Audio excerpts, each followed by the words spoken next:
Welcome to Sips with Scrubs, a nurse podcast where we talk about the good, bad, and ugly of being a nurse. I'm your host, Nurse Laney. Welcome to another episode, you guys. Today we're going to be sipping on Pure Bright Sauvignon Blanc.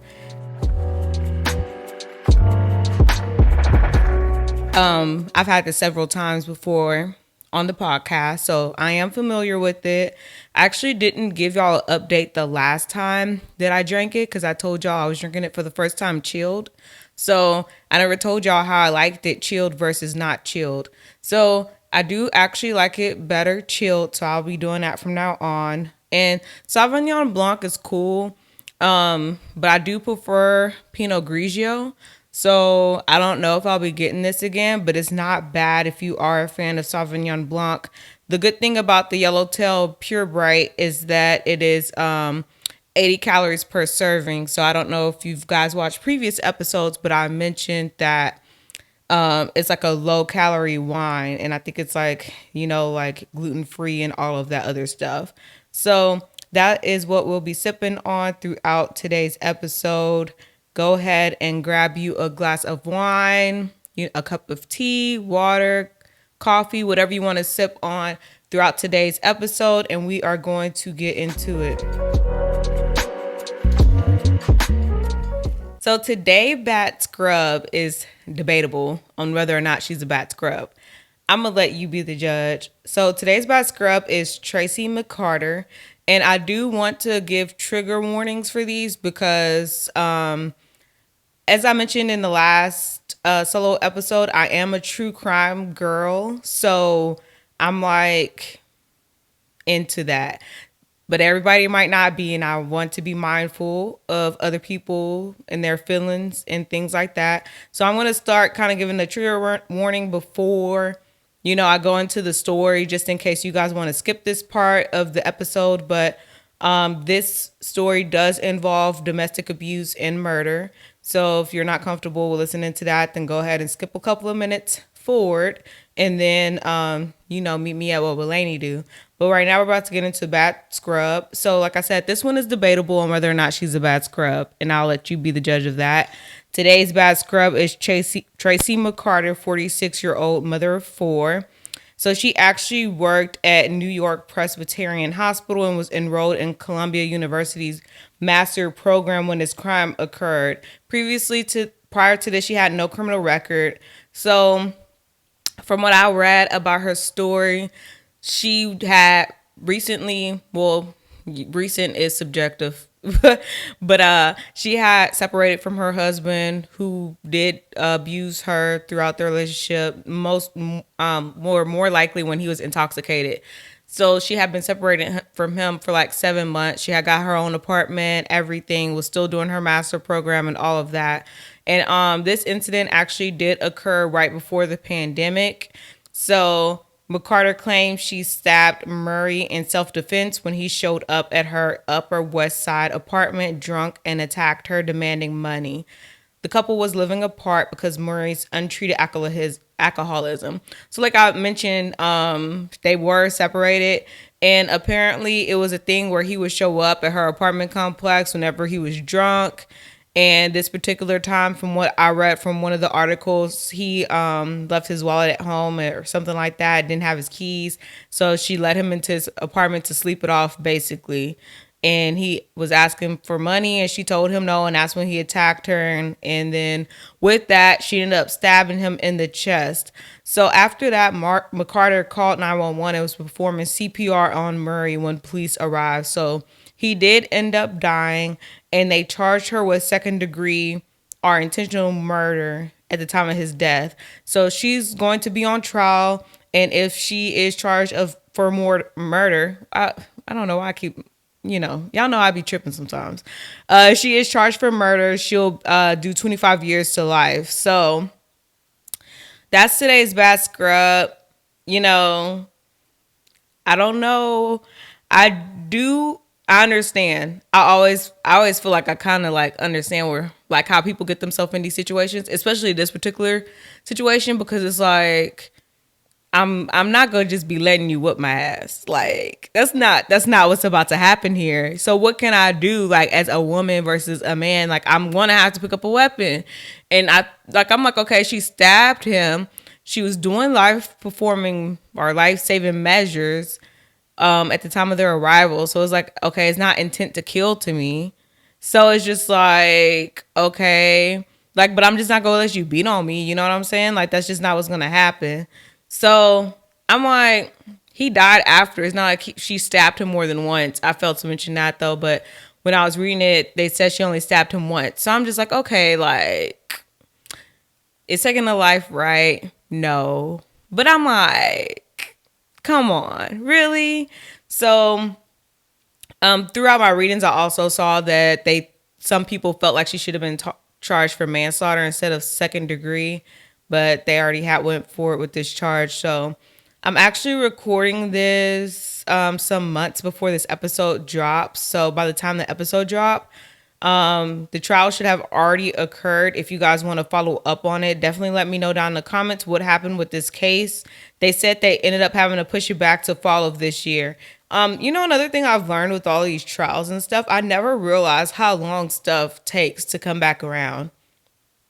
And that's also like a lesson for us nurses out there with charting and things like that.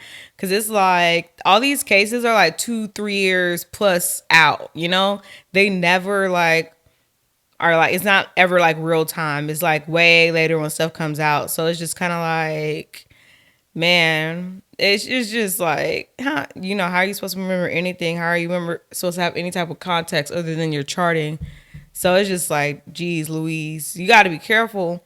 So that's today's bad scrub. Like I said, if you guys are interested in following up on a case, definitely let us know down below in the comments if you guys are on YouTube, and let us know what happened with that. For those who are listening to the podcast, you can head over to my Instagram, Sips with Scrubs, and let me know there. Y'all also can email me at nurse.laney@yahoo.com to give your bad scrub suggestions. And now we are going to move to what would Laney do.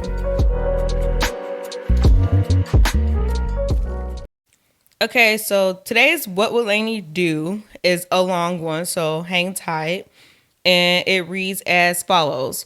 Hey guys, I really need some advice. I am a new grad nurse, graduated in December, that was hired into a NICU residency. By the end of my orientation, I realized that NICU was not for me. Not that I wasn't skilled enough, my heart just wasn't in it. I had always wanted women's services, but I just accepted the first job that came to me. And NICU is great, just again, not for me. Well, my manager was very understanding and sweet enough to let me switch to a mother-baby postpartum unit. This hospital makes you do postpartum before training to L&D. My concern is that they are only giving me a 5-week orientation. Is this normal? I know that I already completed a residency, 16-week orientation, but that was with babies. There are so many things with adults that I have literally no experience with. My entire nursing school experience was virtual aside from 2 labs and 1 capstone, which was in the NICU. Would you just stick it out? Switch to another hospital willing to give you a true new grad orientation specific to your unit? I'm really worried that I will end up being an incompetent nurse due to a faulty foundation. I'm spending my days off reading policies and procedures, and honestly, it's really affecting my mental health. If I'm not at work, I'm studying for work. On top of all of this, they have me doing not only postpartum, but also antepartum, gynecology patients, and catching newborns, being the baby nurse at deliveries. 5 weeks feels, hold on, I had to scroll, y'all. 5 weeks feels like a huge rush. Please be kind with your responses. Side note, there is a new nurse on the unit with only 10 months med-surg experience that they gave the full new grad experience to, 16 weeks.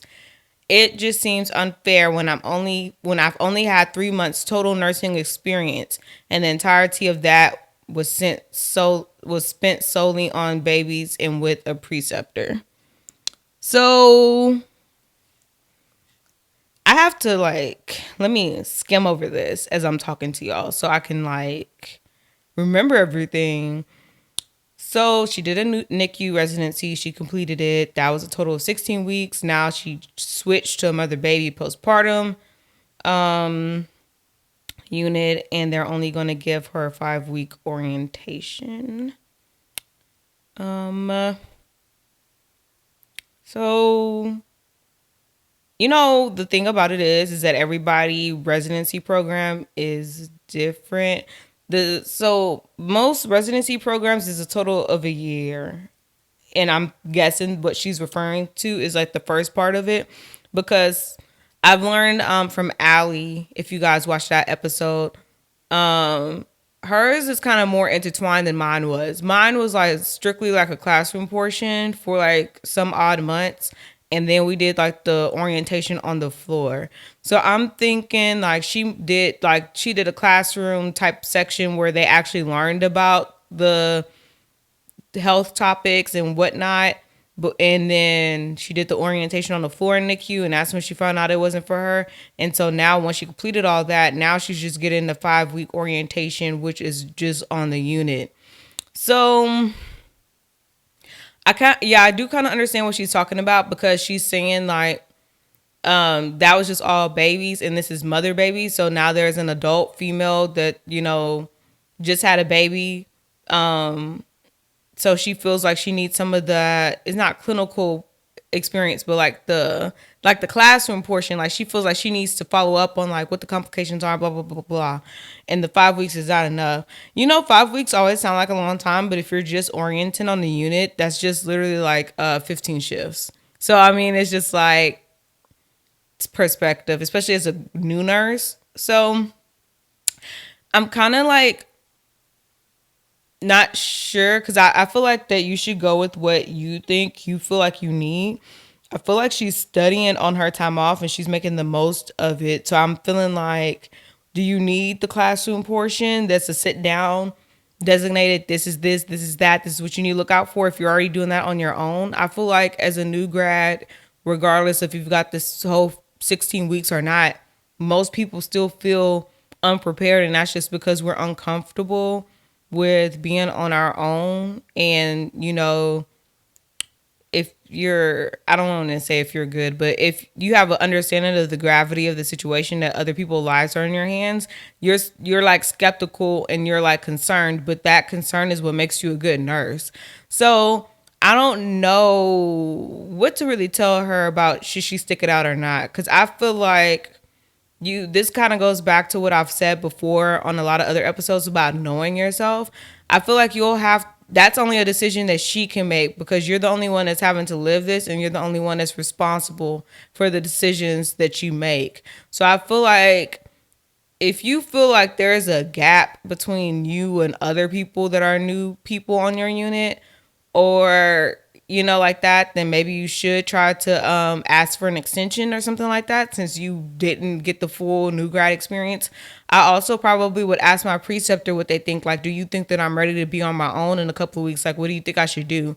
Because I feel like if your preceptor, even if this is like your first orientee or whatever, you'd have a good understanding of where you need to be in order to be successful off of orientation. So I probably would start with assessing how I feel. And she seems like she's done that. She feels unprepared, basically, which is why she's doing all that extra work. But I also would ask my preceptor, where did she think I was at? And did she think that I would need more time since she didn't get the full experience? I don't think I would switch to another hospital just yet. I think I definitely would start asking around and seeing what other people thought about my skills and things like that.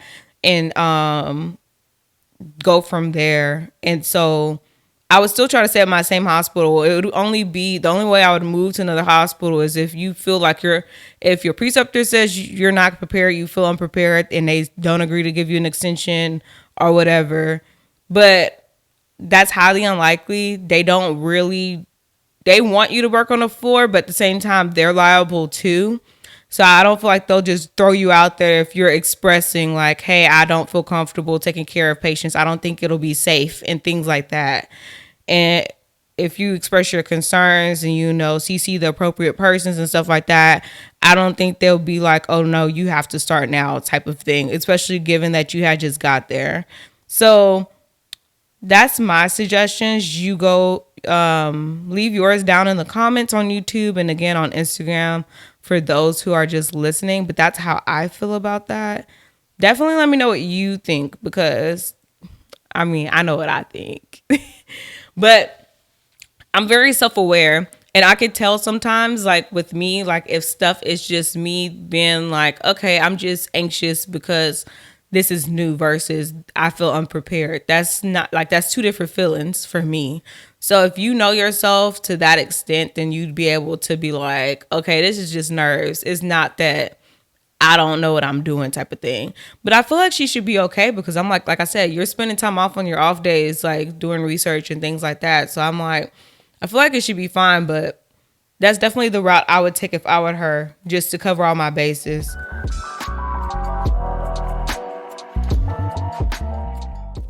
So you guys, I wanted to talk to y'all just for a couple of minutes before we get into anything specific because I just wanted to. So normally, like with the episodes when I record them, it's kind of like sometimes it might be like right after I had a day at work, or sometimes it's like I've been off for a while and now I'm recording stuff. But yesterday I went to work at my community hospital I used to work at, and it was good. It was like going home. And I just basically wanted to catch y'all up, like on how I feel about work. I know my last solo episode was about float pool and the inner workings of that and how I feel about float pool and whatnot. So it kind of still relates to that. But, you know, it felt really good being back in like in a familiar environment with like doctors that I'm somewhat familiar with. It's kind of interesting too how fast policies and things change in a hospital. Like I think I hadn't been back to that hospital in maybe like, well, I'll say the unit specifically because I was on a unit that I've been on before, but they had already like started making a little bit of changes, and I maybe not even a month, and they were trying to implement, not trying to, they were implementing different policies on that unit. Some of them I believe were good ideas, and then like they had like a new urologist that started a couple of months ago, and I was just like, wow, things are just changing. Oh, not urologist, neurologist. So I was just like, oh, this is kind of neat to see the progression of things. But I like that with float pool, you could kind of like look around and see what units are making changes and are trying to be better, as opposed to those who are still just working in their like mess. Like there's no, like sometimes stuff will be a mess, but I feel like some mess can be controlled messes. And that was what most of my problem was with the unit I was on. It was like, okay, it doesn't have to be like this though. Like getting heat from the patients, like having patient complications, like patients having crazy medical conditions, that's one thing. But like being unorganized and not caring like about the staff, so to speak. I feel like you could say you care, but I feel like if you're not doing anything to show that you're caring, then you don't care. You might, maybe you care to an extent, but you don't care enough to move and to do to make, you know, things happen. You know what I'm saying?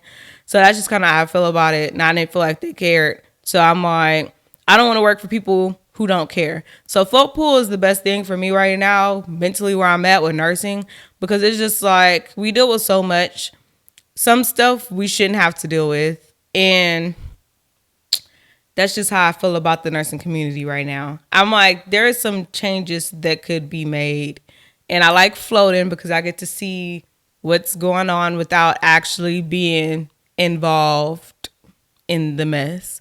It's like moving out of a city that you was raised in, and then you're going back home and you seeing certain people and you be like, oh, hey, what's up? How are things? You catching up. It's all the nice stuff. And you might hear about some bad stuff and you just like, ooh, okay. But you don't got to deal with it. You don't have to live it. So it's just like, oh, okay, that's what's going on. Oh, wow. Okay, wow. And then you like go back to your regular, like you go back to your life. That's kind of how I feel like how float pool is. So it's kind of like you still get you get the familiarity. You get like, to reconnect with people you haven't reconnected with in a while. You get to reminisce on the good old days type of thing, but you don't have to be involved in like the mess. So I'm really glad that I decided to do float pool because I was getting really burnt out on that unit with, like I said, no changes being made, but expressions happening. Like people are verbalizing to you what's going on and how they feel about it, but steps are not being made.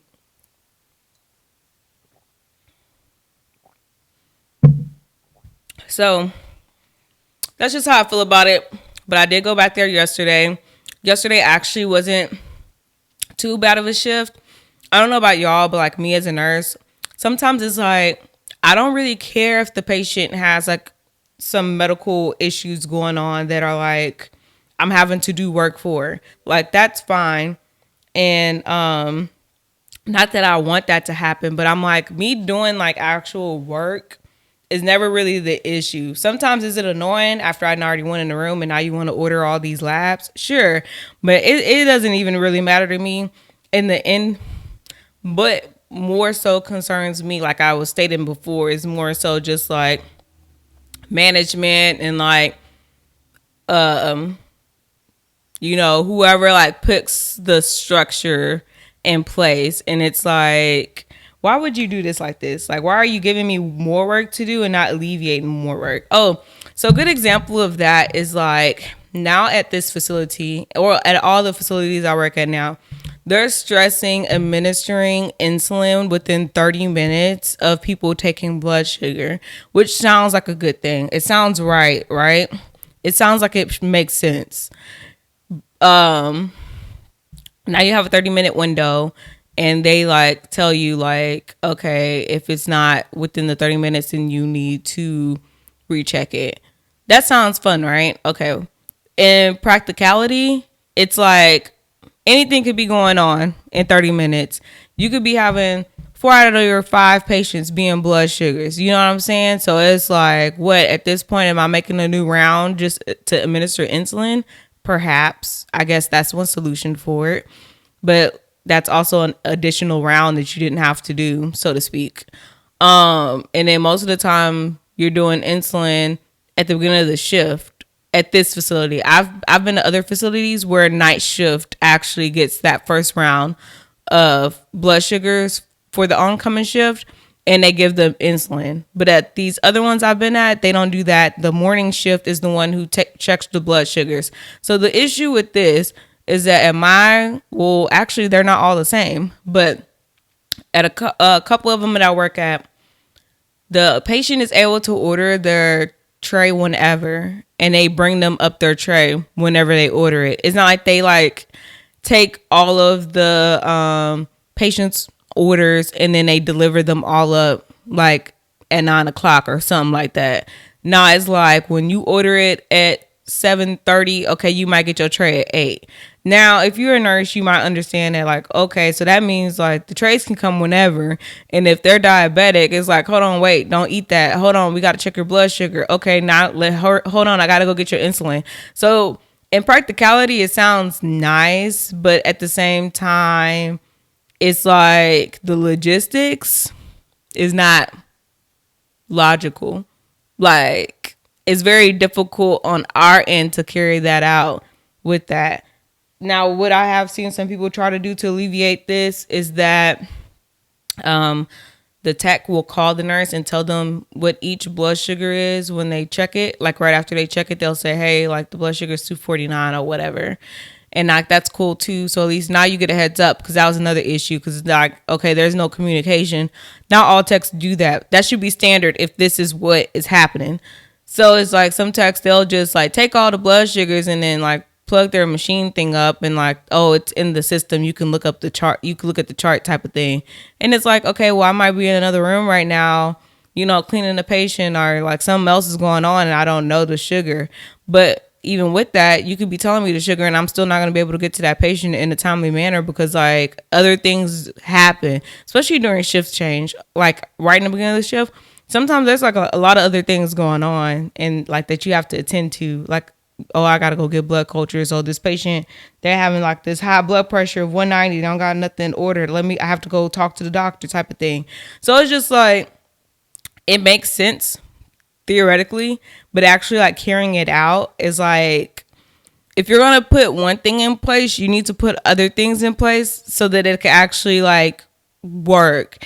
It seems like to me like they just be coming up with blanket rules, but they don't think about how the rules affect the people who have to do them, and like what steps should be made in order to make that rule successful. It seems like they just make the rule because it's a good rule and then they just be like, here, figure it out. I don't like that, but that's nursing. So with that being said, it's an adjustment, and I'm just like, you know what? I'll try my best to get to it, but if I don't get to it, then I'm not stressed about it. It's what it is. I also don't think I ever told y'all that, like, I don't know if I told y'all I'm not working full time. I'm like not completely.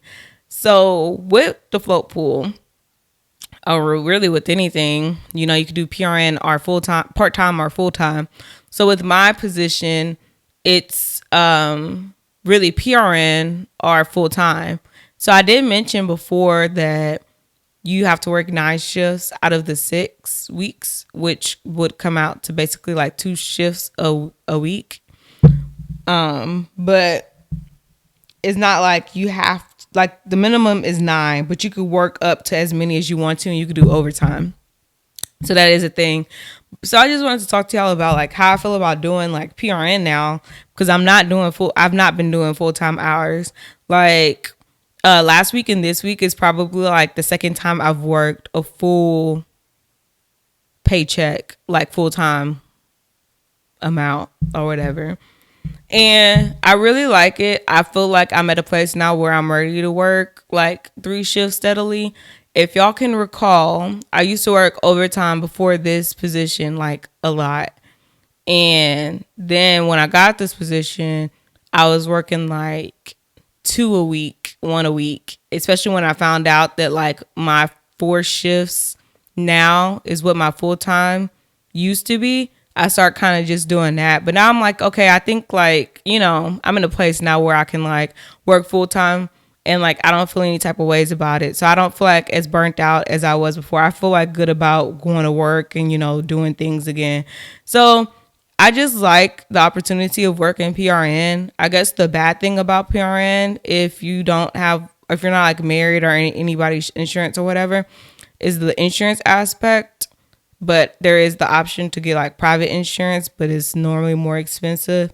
But you have the flexibility to do what you want to do, and because you don't have insurance through the job, most of the time PRN is more than what full time is hourly because of that. So I mean, y'all really just have to figure out what works best for you. What do you want your lifestyle to be? I'm married, so that wasn't an issue for me. I just got on his insurance. But I really enjoy the flexibility of working like PRN. I did mention before that I could like cancel a shift 24 hours in advance and things like that. So it's like and that works to my benefit, because I was finding myself in positions like with full time where I'll be like having a cold or something traumatic happening one shift, and then I got to come back to work the next day. Or it's just like maybe I do have that next day off, but I have to go back to work the following day. And then it's like I'm having to like really force myself to get up and go. It's not like one of those lazy things where it's just like, man, I'd rather stay in my bed, because who wouldn't rather stay in their bed? But it's like, it's another thing where it's just like, I don't know, it's a different type of mental state that you're in, where you're like, you're not wanting to go to work, you're fearful of somebody dying, or you having to respond to some type of medical emergency, and you just don't have the mental capacity to do that. So it's just a little bit different. So with PRN, I just really enjoy it because I do have the option to do my schedule however I want to. I can spread my shifts out however. I'm only required to work 2 weekends out of 6 weeks, and that's not like full weekends, like literally 2 weekend days. Whereas with full time, I had to do every other weekend. I didn't have a choice. Like scheduling, like I'm able to like prioritize what means most to me now that I'm PRN. So I really do enjoy that. Whereas before it was like I was scheduling my life around my work life. And now it's like the inverse of that, which is really what I wanted for myself to begin with. Is I want my job to support my life type of thing. I didn't want it the other way around. So I really enjoy PRN. I think it's one of the best decisions I've made, along with doing float pool. Like, I don't think I'll be able to work full time again. Not necessarily full time hours. I mean, like working full time, like, oh, I have to do this and I have to do that.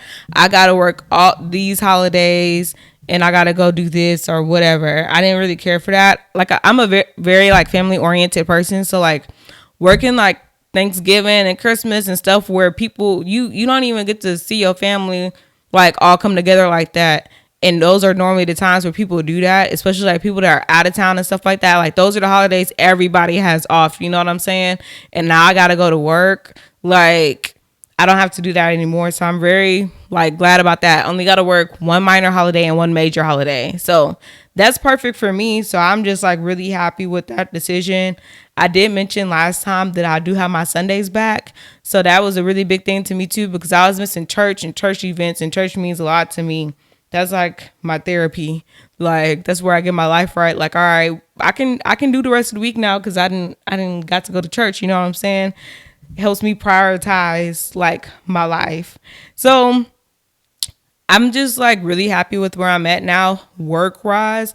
Now I feel like I'm trying to make up with my life wise. Cause I feel like I didn't like it was neglected. First it was, COVID too. I was working nights and then COVID. And I feel like now I'm like finally getting back acclimated to like balancing work and life and things like that. So I'm trying, but that's life, right? And that's adulting. Okay, so y'all, I really wanted to talk about this with y'all. I was thinking about this the other day. I kind of go with like I kind of fluctuate between like asking for what I want and like I don't want to bother anybody type of thing. So it's kind of like weird that I teeter totter between those two. And like every now and then I'm reminded, like, no, if that's how you feel and that's what you want, just ask for it. It's that simple. It's kind of weird though. It's just like, it's really that easy. Yes, it's literally that easy just to ask for what you want. And I've been reminded of that several times throughout my nursing career. And I don't know why it is that I feel like I forget that every now and then something else happens and I'm like, oh shoot. I could just have done that, right? So I just kind of wanted to talk about some of the stuff that I've been through recently where I was reminded that I can ask. And I'm going to start off with the schedule adjustments because I was just talking about that. So previously when I first got the float pool job, I actually was working, I was only required to work even less than I do now, but I ended up changing it to the 9. So I was PRN level 1, which is like the least commitment level. I think with that one, I can't even remember what the requirements were, but I think I only had to work maybe 6 shifts every 6 weeks. And I wanted to start off like that because I didn't want to have to do anything. You know what I'm saying? If I wanted to work more, I could work more. But if I didn't want to, I didn't have to. I knew I would want to work more. So I knew I would be picking up more shifts than what was required. But if I didn't want to work more, I didn't have to. So that's why I started off at that level. And I was noticing that between the level 1 and the level 2, which I am now, it was a $5 per hour pay difference. And I was just kind of like, how much does that really add up to like in a year? And it was like a difference, right? So I was like, okay, I'm already working like the PRN level 2. I might as well get paid the extra $5 per hour for it, right? The only reason why I didn't want to do it is because I didn't want to have to do it. But I was some things have changed and I thought I was going to start trying for kids like sooner than I am going to now. So that was one of the reasons why I just wanted the PRN level 1 is because I wanted to be in a position already where I didn't have to get my schedule adjusted for whenever I do get to that time in my life. It's already like that. But I had communicated with the recruiter who I talked to when I had first got the position. I asked her like, how easy is it to like transition from like PRN level 1 to 2, and she was like basically all I had to do was ask. All I did was email her, and then she sent me over like the contract, basically like, oh, you are committing to working 9 shifts out of 6 weeks and da da da da. Do you agree to that? And all I did was sign it and send it back, and now was boom, I'm PRN level 2. It's that simple. And then apparently, or hopefully, because I feel like I don't really believe anything until it happens, but apparently it's that easy to like go back to PRN in level 1 whenever I'm ready to do that. So it's that simple. Like I said, another example of it's just that simple is that I was telling y'all some time back that I didn't want to work in a medical center anymore because it's just too stressful. I was talking about like it's just too wide range of specialties. And I didn't, it's not like you had any heads up or warning of where you were going when I was in the medical center. It was more so like I found out at that moment, like, oh, you're going to be working psych today. Oh, you're going to be working rehab. Oh, you're going to be working ortho. Oh, you're going to be working, just neurosurgery. And it was like, what? Like, I'm flexible in some ways, but it's like that was a lot of additional stress that I did not want, like doing that.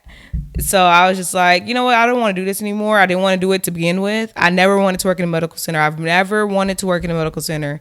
I knew that. The only reason why I did it is because when I asked them about the different facilities in the beginning, they said that the other options were not available at the moment. So I went with the options I had at that time. So basically all I did, I kind of like was emailing like, who do I need to speak to about this? Because that's one of the things about this folk pool right now is it's still fairly new. So I don't really know who to contact about certain things, but I was just like, who do I need to speak to in regards to this? And then they gave me the name. And then I just emailed them. And I actually don't want to make it seem like I came up with this on my own, because I didn't. This is one of the times where I forgot it was that simple. It was another folk pool nurse I was working with one day. And I was just telling her, like, I'm tired of the medical center. I don't want to work there. I don't like it there. Like, it's not really for me. She was telling me about how there's some unit that she didn't like working on. Every time she worked on that unit, she had a bad day. So she didn't want to work on that unit anymore. And all she did was email them. And they never put her on that unit again. And so she basically was like encouraging me, like, like just tell them like you don't want to work that anymore. And I was like, yeah, because I don't. I was like, I can work it, but I don't want to. And I was like, I never wanted to actually. I was like, when I first took this position, I wanted to work at these places, but they told me there were no needs. So I just went along and did that or whatever.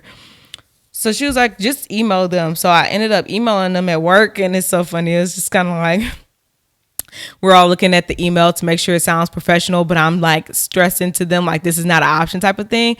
There's like a way to word things. Y'all know this, like professionally, and to just like say it in a way where it's like, I'm not really asking you. I'm really telling you like I'm not going to work here anymore. You need to like just figure out where you're going to put me type of thing. So I phrased it some type of way, but basically I told them, like, just keeping it real, being honest, being transparent. Upon accepting this position, I agreed to work at that facility because that was what was available to me at the time. I prefer to work at these facilities or whatever, if that's, well, I didn't say if that's possible. I wanted to say if that's possible, but she told me to take that part out because she was like, then they're going to kind of like, that gives people a wiggle room. You got to be careful with people because sometimes like you give them an inch and they take a mile sort of thing, or like they see a little bit of leeway and they be like, oh, she'll deal with that, especially in nursing. So I just put, I prefer to work at these facilities, and I listed the ones, like basically like, can we discuss what arrangements can be made type of thing. So like just like that, they switched my facility, and they said your orientation days will be these days next week. And that was literally it. And I don't know why, like I said, sometimes I just feel like stuff is going to be harder than what it actually is, but sometimes it's really that easy. It's just to ask. All you gotta do is open your mouth. It's like they say, closed mouths don't get fed. Simple. It sounds simple. I know it's not simple because that's why I keep forgetting like I could do that. But you can do it. And I want to encourage you guys that if you're in a situation that you don't want to be in, you don't want to be in it, you know what you think would possibly make you happier, literally communicate that, or at least tell them how you're feeling.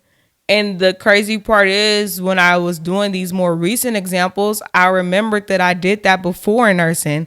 I've told y'all before, if you guys been listening to the podcast, that I did that before when it was COVID and I didn't want to work on the COVID unit anymore and I needed a break. And I just felt like I couldn't handle it anymore. I went and talked to my manager and I told her, like, basically, like, I can't do this anymore. I need a break. I'm like, like I'm at my wit's end. I mean, she even offered me PTO. Like I could take my PTO at that time. I decided not to. I just wanted to not work there anymore. So she put me on a different unit. But it's kind of funny, like I said, how quickly you forget. And when I was doing these more recent times, as I said, it was just like, oh, I've done this before. And when I asked, I got it. So why don't I remember to do that? So it's kind of interesting. Like I said, teeter tottering between the I know that and then, oh, I forgot that that's a thing. But I just definitely want to encourage you guys, if you guys are in any positions like that in your life, don't be afraid to ask. And if you do ask, and whatever rationale they give you, at least the conversation was had so they know where you're at. And also maybe from there y'all can negotiate and y'all can come to some sort of agreement that is agreeable to both of y'all. You know what I'm saying? And then from there you're still in a better situation. You're not where you wanted to be, but you're not where you were, type of thing. So I just wanted to communicate with that because I feel like a lot of times us nurses, we kind of thug that out. Like we thug things out. We're like, okay, whatever. I'm just going to go to work and do my job. I'm going to just do this and get it over with. And it's like, it doesn't have to be that way. So let me know how y'all feel about that down below. If y'all have any experiences, definitely share them with me so I can read through them when I forget that I have the power to ask.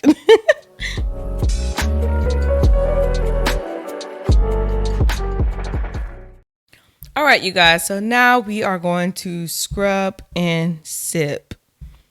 So this is one of those episodes where I did not think about what I'm scrubbing this week prior to the segment. So we're going off of the dome right now. And normally when that happens, it's probably something, we've already talked about. So this week I'm going to scrub not, I guess this is kind of like advocating for myself, not advocating for myself. I'm scrubbing that.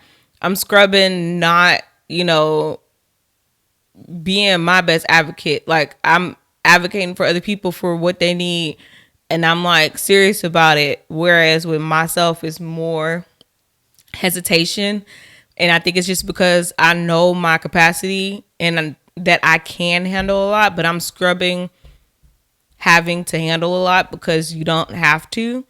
So I want to be like that. I guess this is kind of like in that whole like soft life type of trend that's going on. But it's like, just because I can doesn't mean I should or that I have to. And if I don't have to, then why should I, sort of thing. So I'm just scrubbing me being like that with myself. I want to be better to myself. I want to be better to other people too, but it starts from myself. And I feel like I'm learning a lot about myself at this time in my life. Like what I like, what I don't like, what triggers me, what things are like trauma responses from my past. How do I control my reactions to certain things? So I guess I'm going to sip to that too, because all of this whole life is like a learning process. And the more you learn, the more you grow. And from there, I mean, that impacts everybody that you encounter. I don't want to say contrary to popular belief, because I don't think that's the case. I do genuinely want to be like a better person. I do try. Is it hard? Yes. But do I try? Yes. Does my trying not look like other people trying? Yes. Like, just because my stuff don't look like your stuff, or because you would make these adjustments, whereas I'm making these adjustments, don't mean I'm not doing it. You know what I'm saying? Like, people are coming from different spots, and I feel like it's not our place to judge what spot they're coming from and what they're dealing with and how they're responding to it. Because I feel like we all start in different spaces. Like I said, we've all have different childhoods and experiences and stuff that have made us the way that we are. So us trying to unlearn those things and trying to like be more considerate of how we are to ourselves and other people is just like, who are we to really judge people for that? Can you share with them how what they did made you feel? Yes, because that'll be a part of the learning process too. And it's also the way that you do share that too, because it's just like, I feel like sometimes when we want to be vulnerable, I don't think we really actually think of it as being vulnerable with people, but when you're telling people how you feel about them, that's the state of being vulnerable. And I feel like when we do it, sometimes it comes off as like we're doing it to like put them down, but like it's not like we should do it in that regard. It should be more so in the regard to I'm just telling you this so you can be a better you and I want the best for you type of thing. So that's what I'm sipping to this week, because who you are as a person impacts who you are as a nurse. And like, how can you be a good person if you're not good? How can you be a good nurse if you're not a good person, sort of thing. So that's how I feel about life right now. Y'all let me know down in the comment section what y'all are sipping to this episode. And we are going to head out. Thanks for listening, you guys. As always, it's a pleasure talking to you guys. And I'm going to see y'all in the next episode next week. Bye.